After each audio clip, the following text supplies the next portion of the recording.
Welcome to Developing Me, We, and You, where real people, real projects, and real change come together. Joe White is a seasoned real estate leader and the president and CEO of JBH Ventures. His work bridges community values with private development strategy, positioning JBH Ventures as a partner of choice for transformative projects across the region. Welcome, Thank Joe you. White. Welcome. Thank you for having me. Thank you for taking time to sit down. Of course. I'm excited to hear more about what you've been up to and how you got here. Well, I love what you're doing. I love what this facility represents, the Edna Martin Christian Center, and the impact on this side of town. And I'm eager to dive into the conversation. Awesome. Well, let's get straight to it. So I know I want to start actually here because we talked about how a lot of folks they talk about their real estate journey, but they don't really talk about how they got into it. How did you get into real estate development? I spent the first decade of my career after graduating from college in education. And I would call it education venture capital, right? So I was either launching new schools and programs or supporting the launch of entrepreneurs who were creating new schools and nonprofits. And so I spent probably 80 to 90% of my time actually leading the creation of new ideas and implementing them and supporting entrepreneurs to implement them. And so my first job here in Indianapolis was with Goodwill and their education initiatives. And I was fortunate to be a part of the founding team of a new school called the Excel Center, and then helped open a bunch of them after that. We ended up with 9 within the 5 years that I was there. And so cut my teeth in a pretty material way in entrepreneurship. And, I didn't go to college for entrepreneurship. I didn't really know what entrepreneurship was, but it just became part of my DNA, or maybe that part of my DNA was elevated. And left that and did some other work in, again, education, nonprofit, launching new things. But while I was in the middle of all this work, there were a couple of things that happened. One, I had some reflections on some stuff that, was interesting to my family around real estate and trying to own their own home. We always grew up in apartments and things like that. When we moved, we finally moved to a house in Richmond, my hometown. And it was a big deal for us to not be renting anymore. And so we finally got our home, and I remember my dad talking about this all the time, like real estate, we need to do this, but we never had the money to do anything. We had DVDs, but we had no equity or capital to actually go do the work. And so while I was doing the education work, there were a couple of things that happened. One was the reflection. 2 was really asking a really sort of maybe meta question of like, what are we actually trying to achieve with this education work? And the answer for me became clear that it was economic mobility, like seeing people move from where they are in life on the economic ladder higher. And whether that's going from like total abject poverty to like somewhat close to self-sufficiency or what have you, that was what became abundantly clear. And so the natural progression in that situation for me at least was to start thinking about, okay, how can I start to get it and participate in a sector that will allow me to create a foundation to be able to support the economic mobility that I want to see in others. And I'll get to sort of bring it all full circle during this discussion. But we laughed before this because there are a lot of great podcasts out there, a lot of great places where I personally learned so much about how to make my first investment. But in all those interviews that you hear in Bigger Pockets or ACRE or whatever it is, you rarely hear like, how did people really get started with that first investment? Like, how did they go from building some knowledge and a foundation of information to actually making the first investment? And no one really could answer that. So my wife and I, we were sort of ascending in our careers, and, relative to the nonprofit world, we were doing okay. But I remember we bought this little place, this little three bedrooms, but they were tiny, little condo, and got it like out of foreclosure. And I remember some of my family was like, "Wait, this is where you?" I'm like, "Yes, there's a plan here." And so there was people questioning my strategy now, and I had to proceed forth courageously, right? And then people were like, "You're going to bring your wife and family here and this," and I'm like, got a plan, a man with a plan. Watch me work. No, I'm just kidding. But yeah, no, I had a plan. And so it was out of foreclosure. It was a little run down. So we clean it up, fix it up. And just like, most people do in wealthy, affluent communities, they buy properties and they appreciate. And that was what my bet was at the time. It was like, I think we can create some value here. And so about a year or two later, after we moved into that place, we went back to the bank. They appraised it. We had a bunch of equity. We got a HELOC, and we went on a Disney vacation. Okay. I'm just kidding. That's the thing I tell people to never do with the HELOC is go on a Disney vacation. Like, we took all of that HELOC and we invested it in our first property. And that first property, which is, again, when people ask me all the time, like, how do I get started? How do I do this? We found a place that was like 3 or 4 doors down from us. So I could go see it. We worked on it, my wife and I together, et cetera. And we fixed that up and cleaned it up. And we ran the old school now play, the BRRRR strategy, if you've heard of this. Buy, renovate, rent, or buy, renovate, rent, repeat, rinse and repeat, whatever. Refinance is in there because you got to get the equity back. So, BRRRR. Yeah, BRRRR.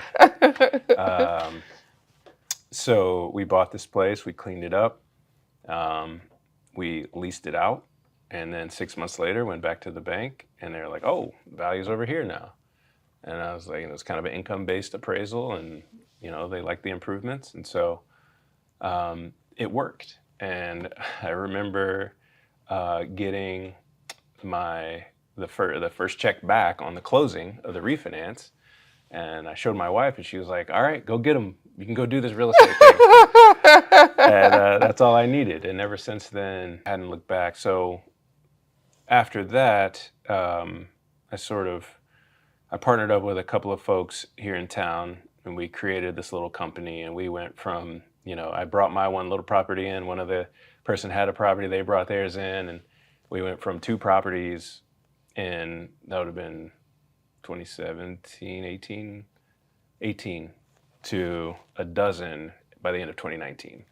And we were just running the same play, the same play with all these. So we were actually building a portfolio and, creating value and equity throughout all of these properties, which, again, strategy-wise, the plan was, I remember we got to a certain point, we were like, holy cow, we've got a pretty meaningful portfolio of property here. For us at that time. And, we need to think about what's next, because I don't think I want to run around managing 100 single family homes and duplexes and triplexes and quads, because it's just a lot of work and management. And by the way, I've got a full-time job. And so we said, let's figure out how to move into multifamily. And so we started that journey. And that's where, things really shifted for me professionally. And so just to complete the story, we started this company. We were working on a LIHTC deal, low-income housing tax credit project. And I met another developer here in town who said, "Hey, why don't you come join my company as a partner?" And I was like, all right. I was like, you know my background, you know my experience, you know what I'm about as a leader too. And he was like, yeah, come on. So partnered up with him for 3 years, and partnerships are hard. And so it's like a marriage, I hear. It's like a marriage, and you find out pretty quickly who you're dealing with once you wake up when they don't have makeup on, and all that kind of stuff, right? Yeah. So that I transitioned out of that company back in June of last year. And in transition's always hard, especially when you're not super clear on what's next. I get it. You know the game, right? But you step out, you take, you you bet on yourself a little bit, Yeah. and you ask the question of like, okay, did I do right by enough people that when I call, they'll answer? And I felt really good about that. Yeah, that's And good. so it gave me, and obviously my faith and everything, which, I'm happy to get into that, but, my faith like kept me grounded in this whole thing. And, it's kind of like one of those things. I remember my son was born with the cord around his neck, and he was purple when he came out. And they pulled him out. He wasn't breathing or anything. And I was standing there looking at him in the incubator, the little incubator bed. And I was like, nurses were doing all this stuff to him. And I was like, all right, I need to channel what I believe right now. Man. I got to channel it all right now. If I say Yeah. it, if I say I believe it. So in the same vein, I had to do that with this transition to JBH Ventures, and been super fortunate to have some very material projects fall into place, which we can talk about later. Yes. That was Awesome. a long-winded answer I to how we got started. It's wonderful. Yes, thank you so much. I knew about the red door, the first property, just from ULI from Ready, and so just the full story. I appreciate. Thank you. So, your first project with JBH Ventures. You want to talk about that? Yeah, it was pretty cool how that came together.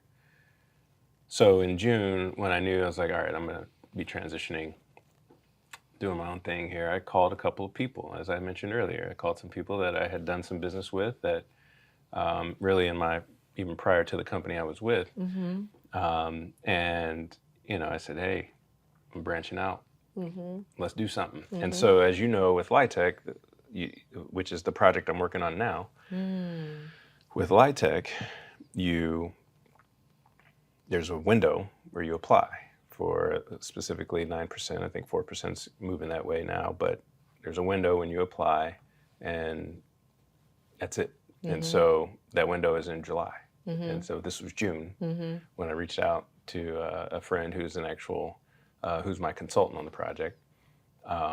And they were like, yeah, let's do something. Let's go. And so we found a site. We ran it through diligence. We got it it was a mega sprint for about 30 days to get everything together, get the application together, get it all submitted. And it was the highest scoring application in that round back in November when they released the scores and the winners. Oh, wow. Congratulations. So, yeah, thank you. It was a team effort for sure. Yeah. To turn something around that quickly, you need a lot of things to go your way and to fall into place. And we just curried immense favor with the mayor of the city and the city council, and they trusted us, and they believed that the things that I was telling them I would deliver on. And, nothing is without pushback. There was some pushback and concern in the city. It's a little town in southern Indiana called Lagodi. Okay. So yeah, I kind of made the same face too when I was like looking at the map. Okay, Lagodi. But it's a cool little city because it's on a major sort of north-south artery or highway, and between just south of Crane Navy Base, which is, a lot of people know about it, a lot of people don't. It's a 65,000 acre campus that is the surface warfare center for the Navy. And they do all this manufacturing stuff, thousands of employees, and then just north of Jasper. So right between Jasper and Crane. And so when we studied the site and we studied the opportunity, we're like, there's some really cool potential here. And so the city was hungry for development. And so we were able to put together a 50-unit plan. And oh, wow. Yeah, and so not only that, we're including amenities in the site. We'll have some pickleball courts, of course. I have a little public playground, an outdoor pavilion, and some things like that. But most excitingly, we're going to build a standalone daycare center. And so we're finalizing the operating plan for that. I want to operate it. I don't know anything about operating a daycare, but we're recruiting and setting all that up and getting that ready to go. So that when we break ground and build that thing, it's going to be an immediate service to the community. So, and that's a really important part of this whole development, because the vision for this project, and frankly, the vision, I would say, in part for JBH Ventures, is to help people move from where they are to where they should be economically in particular, right? Specifically for the project, the vision is to help people move from dependency on affordable housing to home ownership. And, you know, I've just looked at lots of research, especially in my education days, and the research always bears out that housing, housing instability, housing quality is the leading indicator of, you know, kids not doing well in school and all sorts of other, you know, health factors and everything. So I think we're going to bring the fundamental foundation of quality, safe, affordable housing, but we're also bolting on the daycare so that parents and families in the apartments, as well as the broader community, have a place for their kids to go that's safe, quality, and affordable. And then we're bolting on training and job skills and soft skills training. We're getting partners that can bring that. And then we're bolting on financial literacy. And then we're bolting on home ownership classes. So home ownership is not for everyone, right? To be clear, not everybody's going to be ready for that. But if we can set people up with a clear pathway and continuum and milestones and goals that they can set and achieve and those kinds of things, it's amazing what people can do. This is a full circle moment for you. Exactly. The education piece, that is wonderful. I'm not sure that, you know, when people or even like our viewers listening will understand that real estate development encompasses all of those components that you said, right? It's not just construction. It's LIHTC. What's LIHTC, Joe? Low income housing tax credits. What does that mean? Can you tell the people? Okay. So IRS Section 42. So the tax credits is basically a little bit of an incentive program that creates the capital structures that allow you to actually go out and build affordable housing. So, you know, in a 9% tax credit deal, there's 9% and there's 4%, and, you know, 9% is highly competitive, 4%'s now much more competitive than they were, you know, 5-10 years ago with the fixed 4% rate and all that stuff. But when you start to do the underwriting, which I would say is probably the most important skill for anyone in development, whether you're doing single family homes, multifamily, market rate, affordable, you have to know how to build that capital stack and put the right pieces together and find little, you know, tricks and strategies to reduce costs, reduce interest carry, reduce all those kinds of things. And so we can talk about that later with what we've done on this project. But the LIHTC, tax credit investors, they come in and buy the tax credits from the project. That becomes immediate equity into the project, and it reduces the overall cost of the build. So then you can provide the rental rates at a much more affordable rate in perpetuity, or at least for, you know, the first 15-year compliance period. Someone could probably define it more articulately than I did, but that's sort of, in a nutshell, how I view tax credit projects and or tax LIHTC on the whole. And so it's been a really important instrument for the state to build and create more affordable housing. And yeah, we feel lucky to be sort of in the fold now and having our own project and getting ready to break ground here in the next month. Wow. So we're not quite a year out from when you branched out. That's right. So this is a 50 unit. So potentially, I imagine, how many bedrooms? Units, each unit's 1, 2, and 3 bedrooms. Okay. Yeah. So that's so many individuals. You think about a household that are going to be impacted by this housing. For sure. And in the daycare.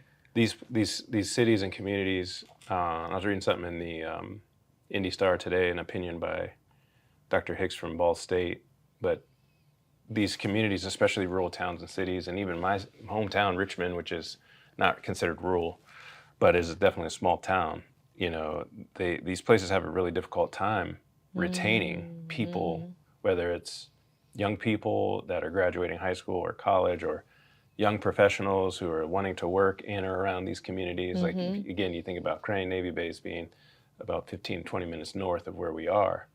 You know, I think I was told that about 40% of the employees at Crane could qualify for housing at our development. So, you know, to have a highly amenitized, high quality, like set of units. And that's the other thing about this is a lot of times you see, and this was my commitment to the city, and it's just because it's who I am. Like, a lot of times you see LIHTC developer, or developments, I should say, and around the country, we're not going to talk about Indiana or Indianapolis, where people just plop things down, and then you come back and look at it 5 years later or 10 years later, and it's, you know, not what the original maybe vision or intent was. And so, as I've talked about and thought about this development down in Lagodi, you know, my commitment is, like, we're going to maintain like the highest standard here, and it starts with even the design and the finishes, right? Because, you know, there are some limitations that you have naturally with this,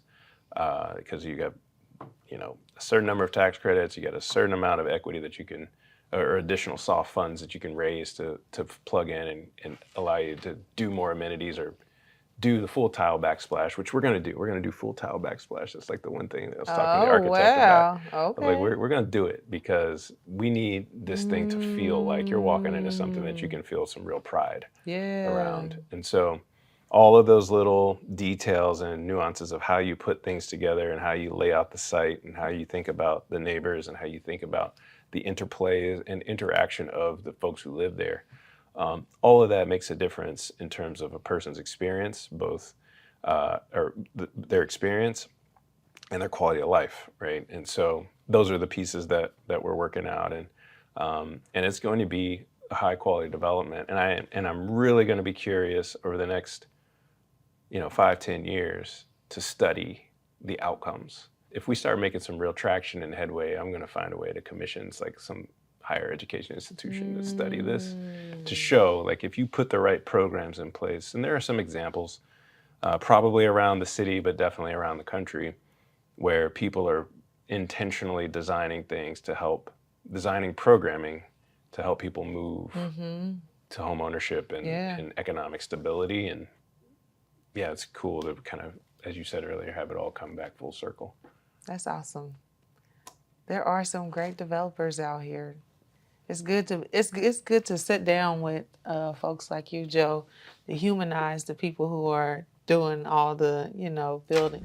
This episode is brought to you by Edna Martin CBDO LLC, powered by Edna Martin Christian Center's Homes program, helping families in Martindale-Brightwood secure housing, build wealth, and grow strong communities. From home ownership training and down payment assistance to maintenance education and estate planning, Homes is your one-stop hub for sustainable living and generational success. Ready to own your future? Contact Immanuel Ivey at iivy@ednamartincc.org and take the first step toward your new beginning.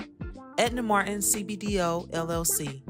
Building homes, creating opportunities, and changing lives. So JBH Venture focuses on community-led mixed-use spaces. You've talked about what that looks like in practice. Can you share, Joe, what does it look like to balance community and profit? This is something I think a lot about now, and it's something I've talked about at probably every company that I've been at. You can't always start with impact because it's expensive. And if you don't have a financial foundation to be able to support that in perpetuity, or at least for some period of until it's self-sustaining, then it's an exercise in futility. Maybe you have a couple of highlights and exciting stories to tell, or moments of impact, but I think we have to figure out how to, and maybe this is an unpopular opinion, right? But you have to do things from a place of strength. Yeah. Right? Like, oh, man. Like, you can't even be good in your marriage if you're doing it from a place of, you know, deficiency, or your tank is empty. Like, you're not going to be good for anyone else. Is that like scarcity A little bit, right? Yeah. A little bit of scarcity.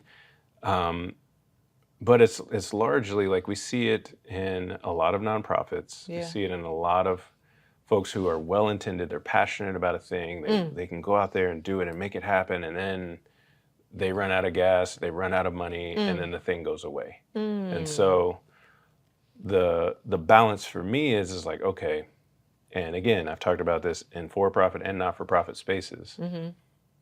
Fortunately, I've learned in not-for-profits, like, how to raise money. Yeah. And so, in order to get to a place of strength, I feel like with this project, we've been able to do a couple of things, including, the equity bridge loan into the project to, reduce some of our costs and increase the investor return, which increases our tax credit equity. And then, we got, well, I can't share this either, but we're getting another grant that we're going to try to restructure as a loan so that our investor doesn't get taxed on that. But, you kind of bring all of these pieces together and, you articulate the vision, you articulate the expertise and background and ability to execute, and people are like, okay, we can get behind this. Now, our underwriting and financial forecast is at a place of strength where I can comfortably go out and say, yeah, we're going to build this daycare, and we're going to go out, we're going to bring these community partners in to provide these services, and we can do it from a place of strength and sustainability, right? Because now I can bring an operator into the daycare.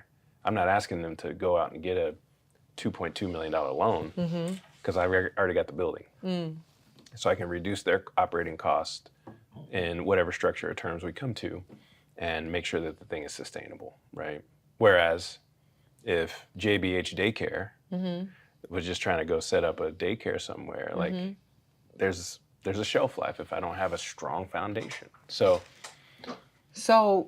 after all of the units are built and the daycare is built, JBH Ventures owns all of that? Correct. And then, like you said, if you decide whatever the kind of agreements you come up with, then okay. Yeah, we can get into the technicalities, but yeah, I will own all of it. Wow. And it's the great thing about LIHTC deals, it's no secret, right? Like, it's a good way to get started when you're on your own. And I tell people, especially, when I speak at ULI or I do these other things, and like, if you think you're going to go out and do market rate development, it's going to take a lot of capital. A lot of capital, right?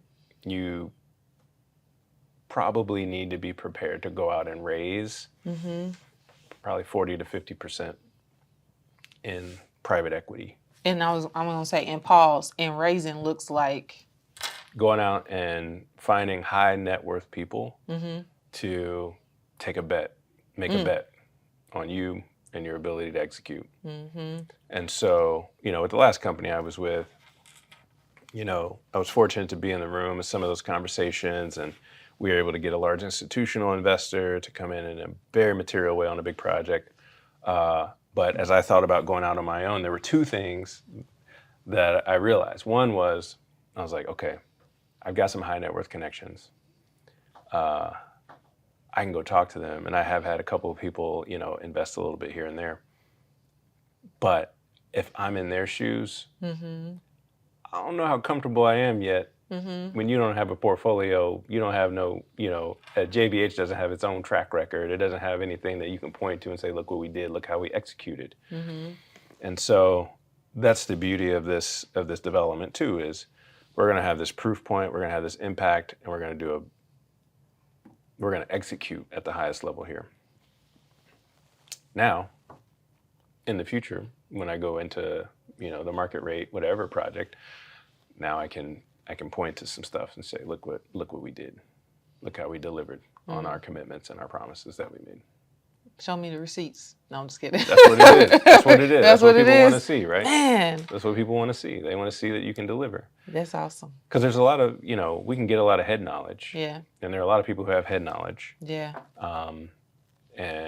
But have not, there are a lot of people in universities that are teaching right now. Yeah. That have the head knowledge but don't have the experience. Yeah. or the industry has changed so much that their experience is irrelevant, right? So I think it's important to be able to show the world that you can actually deliver and execute on whatever level it is, right? Now maybe it's you're doing your first full flip on a house or something, and boom, you've shown your project management skills. You've shown how you can go down to the city and get a property, some permits approved. You've shown how you can do all these things, right? And you can talk about those, and it changes your vocabulary and how you approach conversations with investors. And so, yeah, who are investors? They're high net worth people. Sometimes, if you're lucky, institutions, family, friends, whomever. Maybe your home equity line of credit, whatever, right? All the things. It's the capital stack, right? Right. Wow. Okay. Yeah. So as a leader and CEO, you've talked about the relationships that you've built, just in your experience as a developer and the work that you've done in your entire career. What values shape the culture that you're building with JBH? Yeah, I mean, I think for me personally, as I think about who I am, to a fault maybe sometimes, I always lead with humility. And, I'm quick to listen and understand and try to process and digest what's really happening before I speak and respond. Yeah. And again, sometimes to a fault, but when you're thinking about the full chessboard, right, and the different moves that need to be made, a lot of times maybe it feels good to take that pawn over there, but it's like, okay, is that actually going to position me to take the king or to take another more valuable piece? And so I lead with listening first, operate with humility, because I've just dealt with people who lack that. Yeah. We all have egos, right? Let's be clear about that. At the same time, I think if we're operating from a place of like being willing to learn first, I think that's key. And that's my natural mode of operating. And I think, I was thinking about this earlier, we have to be obsessive, right? We have to be obsessive about learning. And, I don't listen to music in my car. I mean, I've got some stuff that I do listen to on the regular, but I'm trying to learn as much as I can about everything, because real estate touches everything. It touches everything, like from popular trends to where people want to live to the quality of life in a given area. You've got to be dialed in and understand what's happening with the broader economy. You understand what's happening with the local economy. You got to know how tariffs could potentially, and you got to know how the Fed decisions are impacting. You got to understand, how the mayor's office is going to impact so like all of these different layers and levels. Just be insatiable, have an insatiable appetite to learn and grow and understand in those spaces. And then the last thing I'll say is, again, to the humility piece, you have to be humble in failure and in success. Because I think for some people, the worst thing that can happen to them is success. And not knowing how to manage it, and not knowing how to handle it, and not knowing how to navigate it, and not getting off course with their values, and you start looking at people a different way, and you start talking to people a different way, and you start treating people a different way when you feel like you've achieved something. And, I have some, mentors in my corner that I'm like, you call me out at any time if you sense, even you sniff or smell any semblance of that. Because one of the first and most important lessons I learned in leadership when I became the executive director of this network of 9 schools, the president at the time, he was like, hey, now that you're the executive director, you have to make sure that anybody you see in the hallway, whether it's another teacher or a janitor or others, you have to address everyone now that more than you did before.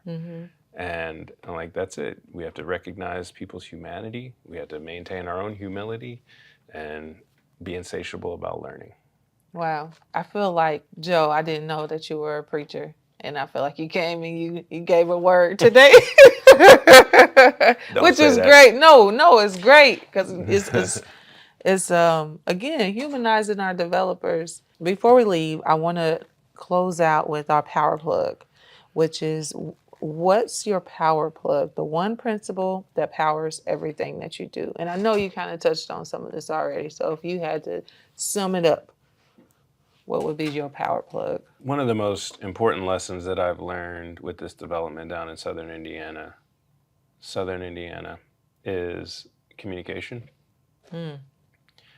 And how you navigate communication with different audiences, people who are highly opposed to what you're trying to do, which was the case down there for a period of time. There were about 3 or 4 months where folks were trying to run us out of town. And, so I said, okay, we need to be realistic with ourselves about this, but at the same time, we just need to go have some conversations. So we sat down with people who came in, almost literally slamming their fists on the table, telling me how bad, how terrible of an idea this is, how it's going to be awful for their city. And I listened and let them just put all their chips on the table and asked for ideas. Okay, what can we do differently? What can we do better? And just through the process of sometimes 2-3 hours of meeting with people were like, okay, I don't fully buy in, but I feel the warm and fuzzies was what someone said to me at the end of our meeting. I think I can get behind this. And I'm like, okay. And so we hosted a town hall type of meeting, and there were probably 125 people that showed up to this thing, and they were throwing tomatoes at us at first. But by the end of it, everyone was like, okay, we need this. We can support this. We believe you guys are for real. Again, it's just communication and recognizing and being transparent and being honest about who you are, about what you represent, about what you're here to do. And as long as those things are all good, Yeah. I think that would be my power plug to the folks out there. And don't despise the day of small beginnings. I'm not a pastor, but don't compare yourself to other people. Just stay in your lane, stay focused on what you believe that you are set up to do, and you never know how the chips are going to fall your way. Joe White, thank you so much. Thank you, Joy. For joining us today. Yeah, of course. Developing me, we, and you. Thanks for having me. This was fun. Awesome. Remember, build something bigger than yourself. When we build together, we grow together.